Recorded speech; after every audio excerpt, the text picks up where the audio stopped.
Hey, what's up, everybody? Welcome to the Plein Painters of the Southeast podcast, episode number 2. I'm your host, Kyle Buckland, and I'm super excited to bring you a new interview today. So sit back and enjoy.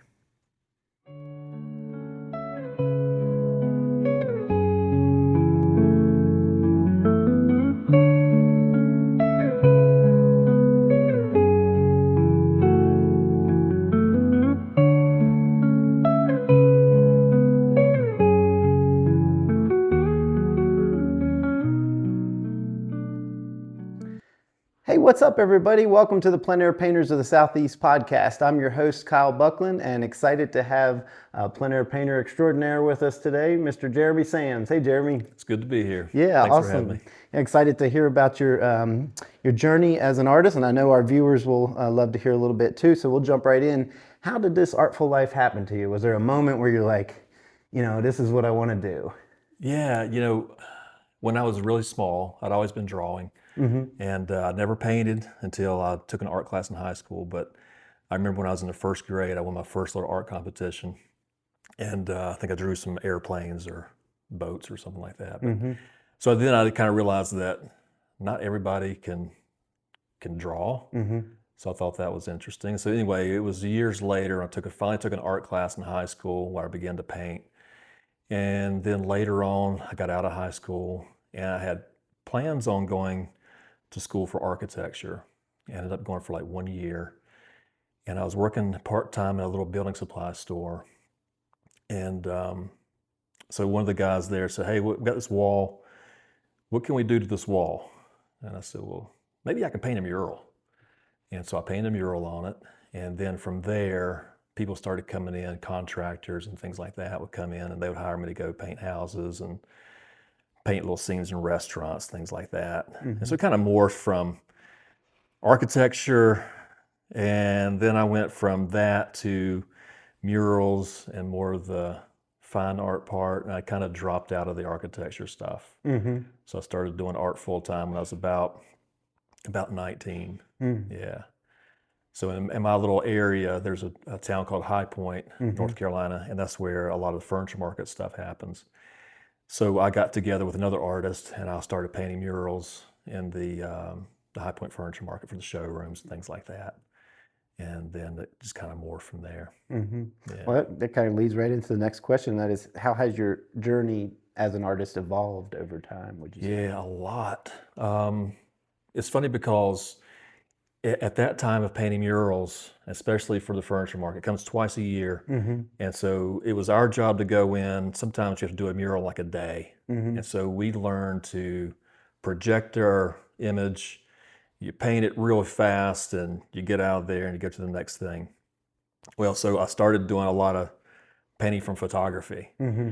And I remember one day, I've been painting for a long time, well, not a long time, but for a while, and trying to paint fine art pieces and landscapes, things like that. And I was okay at it, But one time I went to a gallery in Germantown, North Carolina, and I saw all these great pieces of art. And I remember thinking, what are these guys doing? Like I'm painting from a photograph, and mine lacks a certain life that these guys are capturing. I thought maybe I need a new camera, or, Like, what kind of paint are they using? Yeah, like what are they doing? What's the secret here? And so it's funny because I reached out to Scott Boyle, who's part of this group.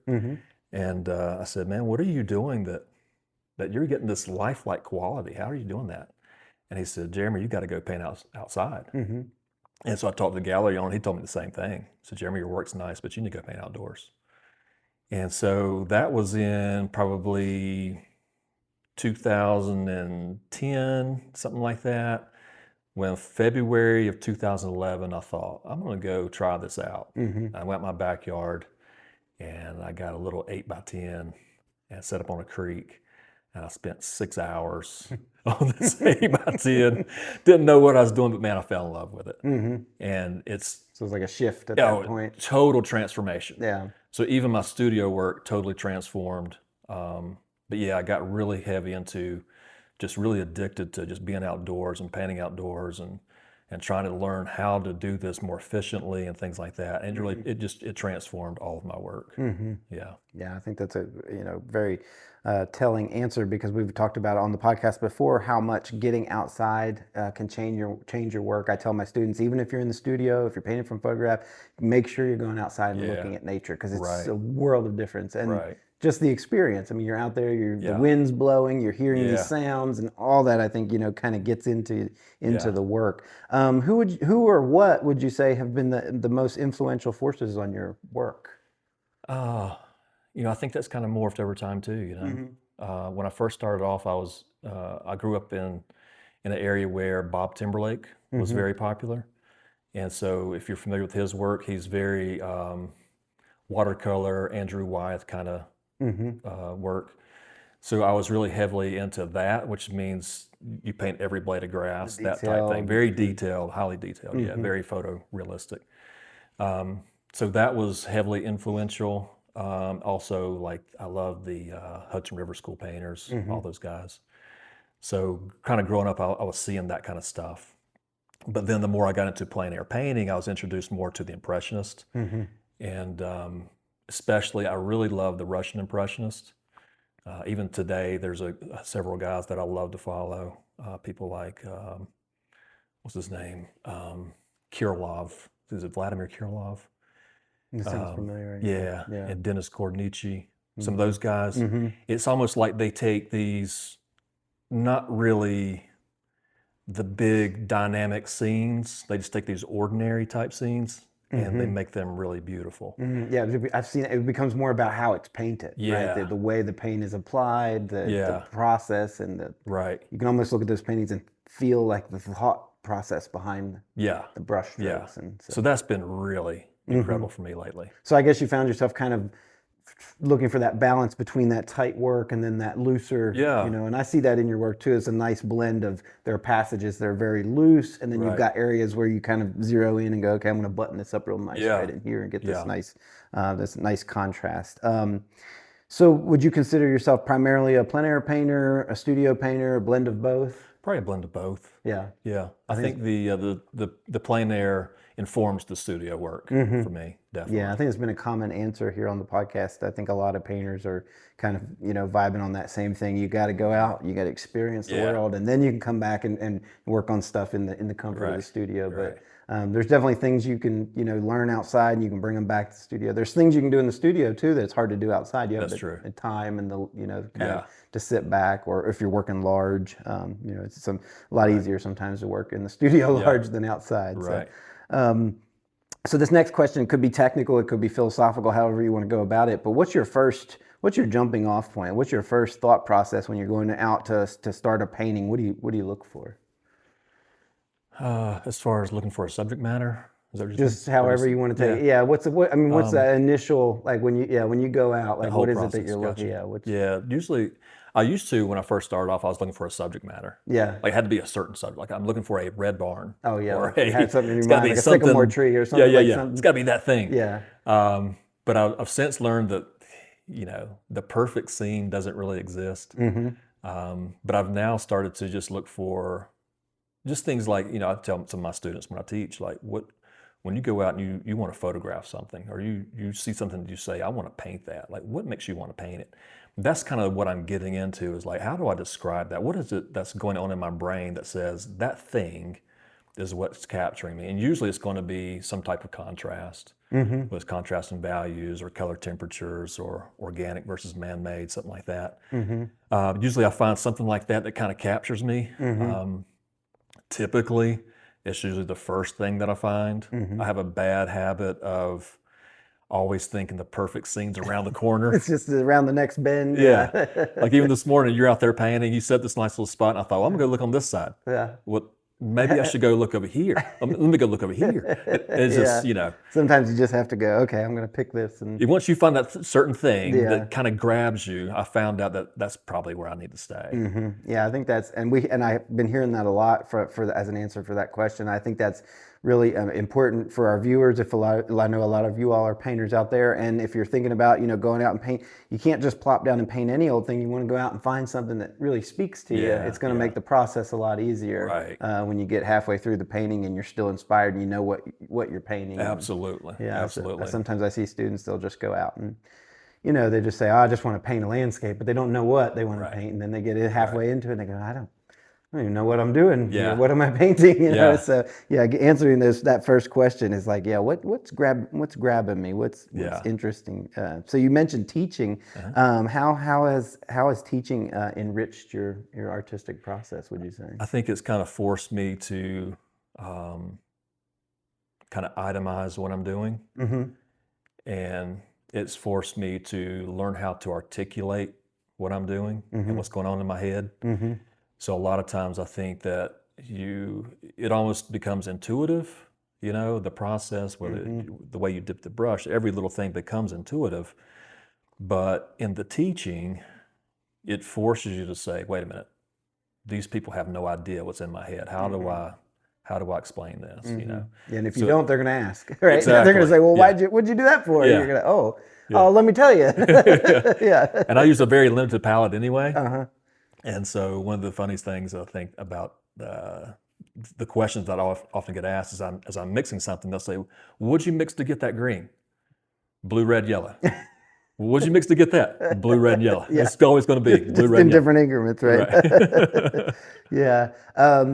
One of I think when I teach a lot and I get a lot of questions, technical questions, and that's fine. I think it's totally fine. When you first start out, you have to figure out like, okay, what paints do I use? What colors? Yeah. What are good brushes? What brushes do I want to avoid? But then there comes a point where you realize, okay, yes, you want a good quality brush. Yes, you want some good quality paints, but ultimately it's more than just that, right? It comes down to all these other things, like you said, what speaks to you, or what is your story. But that's so true. I think it's so easy to get in that mode where you're doing something almost by second nature and you're not thinking. And so then when when you come back to your work, do you find you're kind of thinking of it differently after teaching? Yeah, absolutely. I think it helps me. Yeah. After I teach a workshop, usually I'll come back home and I'll teach. I mean, I'll paint better. Yeah, you feel like you've been to class in a way. It's like, I've been teaching myself things that I didn't. Because it's like there's certain principles that I often you just kind of ignore when you're out there. You're in a hurry, you just kind of ignore things. But whenever you're teaching it, you have to like, okay, we got to slow down. Let's look at our process. Step 1, step 2, step 3. And it forces you to kind of to do that, and to think it through, not just react. Yeah. All right. So if you're teaching a student, they come to you, they're just kind of getting started, and you can only teach them one concept, what would it be? I think it would be composition. Composition. Yeah. I found a lot of value, I think, in just composing the elements. Whether you're good at one certain thing or not, if you compose those elements right, at least you'll have a pretty pleasing painting. Yeah, I think that's a good answer. And it's so funny because when I teach it, I say, people will say, well, how do I paint this tree? And I say, well, I can show you how to paint it, but then you have to figure out where to put it, right? And that's what the composition of the design comes down to. It's one thing to learn how to paint a tree, but where are you going to put the tree in relation to everything else? So I think that's a good answer to kind of start with there, figuring out how to arrange your shapes and what's going to give you the most impact. Yeah. Have you ever had a period of like artist block, or a time where you didn't feel as inspired to paint as you had been before? And did you take any steps to overcome that, or do you have any advice for anybody that's going through that? Yeah. It happens a lot, actually. So I tend to think of inspiration, or whatever you want to call it, as something that has to be cultivated. I think it can be something that happens on its own, and that's great. And thank the Lord for those times, but those times are sometimes rare. And so I find that I have to cultivate, like the same way that you would grow a garden. You have to plant a seed, and then you water it, and then eventually the fruit comes, So I see that same kind of concept when it comes to inspiration for artists, or creativity, whatever. That certain things you just have to kind of do a little bit of work, and in the process, things begin to start turning and rolling. It doesn't always happen when I'm painting though. So sometimes I'll have to just take a break from painting in general. Like maybe I'll take a week off and I'll build something. You know, like I might, I, I, I carve little smoking pipes, some like tobacco pipes, things like that. Or I'll build a little project at home or just something to kind of get my mind in a different direction, still active in a creativity type environment, but just something different. But I'll do that a lot. And a lot of times I'll go on social media and just start browsing through some of the stuff that like you guys are doing. It's like, oh man, that's beautiful, you know. I think beauty begets beauty, I you think know? it's very true. Yeah. Yeah. And I think it's interesting what you said too, that sometimes you have to kind of stop and you know, kind of step back a little bit. And you know, I think of the story of like you know, the old story about the two guys that were chopping wood, and the one guy was just chopping and chopping and chopping and chopping and wouldn't stop. And then there was a guy over here, and every now and then he'd stop and sharpen his axe. You know? And then at the end, he had way more wood than the guy who wouldn't stop and sharpen his axe. But his axe got dull, and he couldn't. But he just never wouldn't stop. So yeah, I think sometimes we have to kind of stop. And then you touched on something that made me think of the Picasso quote too about inspiration, because you said, you know, sometimes you might not feel inspired, but you still have to, you know, kind of push through that. And Picasso said, inspiration will find you, but it has to find you working. You know, so like you got to put yourself in that place. Right. And that doesn't necessarily mean at the easel. Like you said, it could be going out and gathering experiences. Robert Henry said, live first and paint second. That way you have something to paint about. Right. You know, I think that's very, very true too. So, Yeah. so what would you say has been your greatest challenge as an artist? And this could be in your painting or in your career or you know, whatever you feel. I think for me it's probably self-doubt. You'd be surprised at how often that question is answered with that answer. And I think it's great for our audience. I keep saying it, you know, even, you know, even the pros at this level, we all still face that sometimes. Absolutely. We go, you know, what do we? Absolutely. You always have these negative thoughts or feelings creeping into your mind about, well, you're not good enough. Or you entered a competition, I didn't win anything. Oh, you're not good enough. Or you always have these things just kind of negativity kind of creeping onto you a lot. I think the one thing that kind of helps me through that though is, for me at least, is understanding why I'm here. There's a word, it's a Greek word, it's called telos. You ever heard of that word? Telos. It's a Greek word. It basically means like goal or mission. So the way that I look at it in my belief system is that I feel like I was created to do this.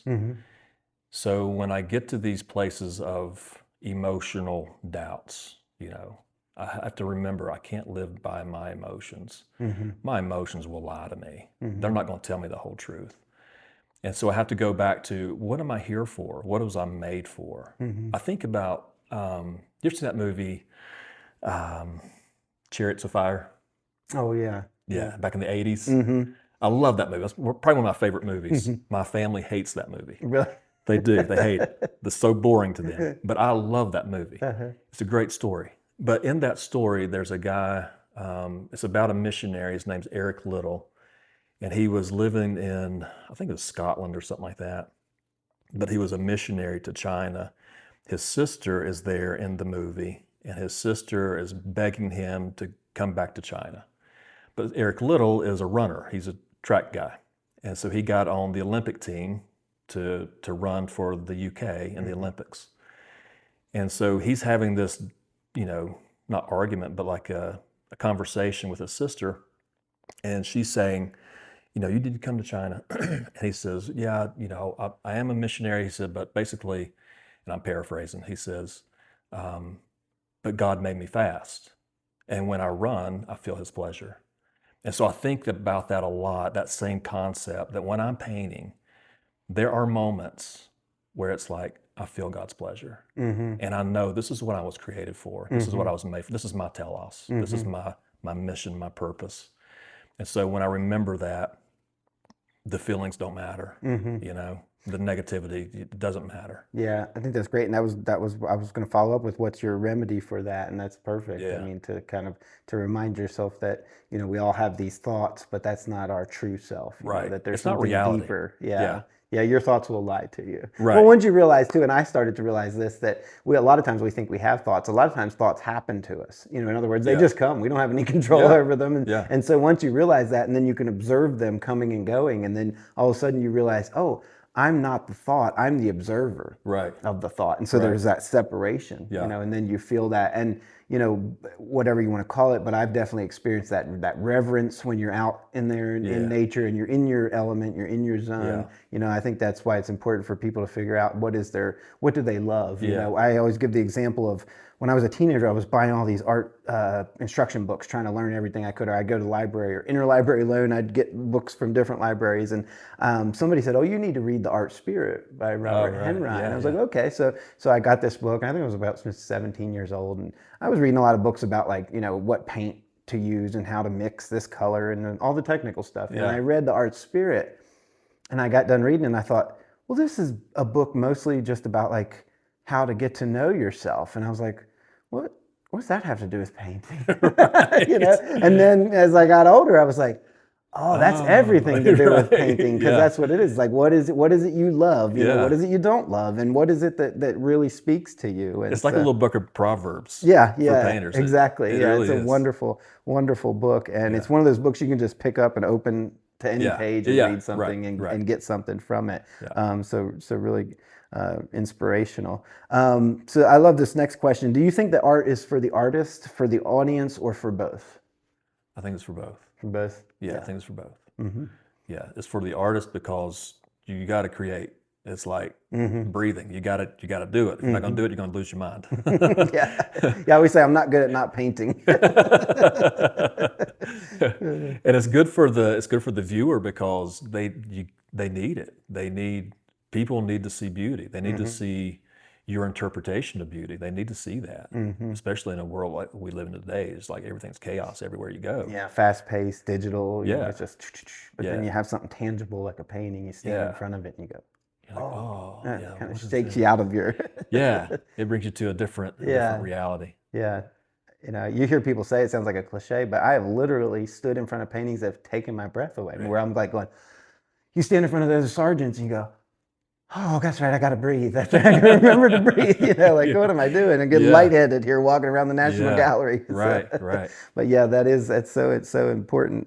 So I think that's a great answer, because it has to be. I think it has to be for the artist, especially at first. I mean, I've been reading a Rick Rubin book. It's called The Creative Act, A Way of Being. And he's a music producer, but he wrote a book on creativity that applies to all genres of creativity, which is really cool. And he says, you be the audience first, and then you put it out there. When you put it out there, it becomes everybody else's. But in that moment, you make it for yourself, and then you share it with the world. And so having those kind of two different thoughts, and then people will experience it all differently. I mean, everybody's going to have their own way of experiencing it, and that's valid too. Right. Their experience and your experience of the piece might be a little different, but it's all valid. Yeah. So, cool. Well, so what do you got on the horizon? What's coming up for you? Is there any new projects you're working on, or shows, or anything? I've got some new gallery stuff that I'm working on, and I've got some shows coming up. I started doing some more wildlife type stuff. I'm gonna start kind of going some of that direction. I did teach a figure drawing class this past year, and that was fun because it kind of opened up. Years ago, I did some figure work, and I kind of neglected it and went to more landscape stuff. But the figure work, getting back into it, kind of reminded me a lot of the correlations that are there. It was really interesting. The gesture drawing stuff I enjoyed, because it's like, wow, this is a lot like drawing trees. There's a lot of trees that have a certain gestural movement to it. And I'm always thinking about the figure when I'm painting a tree. Right. It's Isn't like, that neat? Yeah, interesting.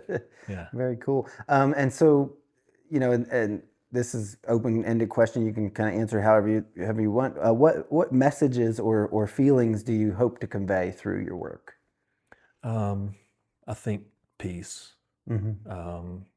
One of the things that I strive for in my everyday living and in my work also is to, when somebody looks at my painting, to say, okay, I feel calm.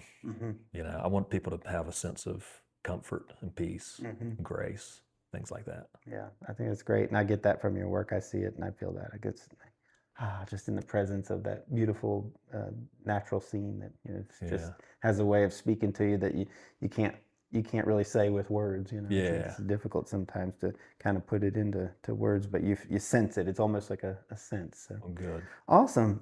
So if people want to see your work, they can go to JeremySams.com. I don't update it as much as I should, Mhm. but my Instagram is probably the best place that I update mostly. Uh-huh. And it's Jeremy_Sams_art. So it's Jeremy Sams Art. And that directly goes to Facebook also, but I don't get on Facebook much. But Well, we'll put those links down in the description below, and I'm sure everybody's enjoyed hearing from you today, and we Yeah. certainly appreciate having you here and answering all these questions. Yeah, man. I Awesome. appreciate it. Yeah, thank you.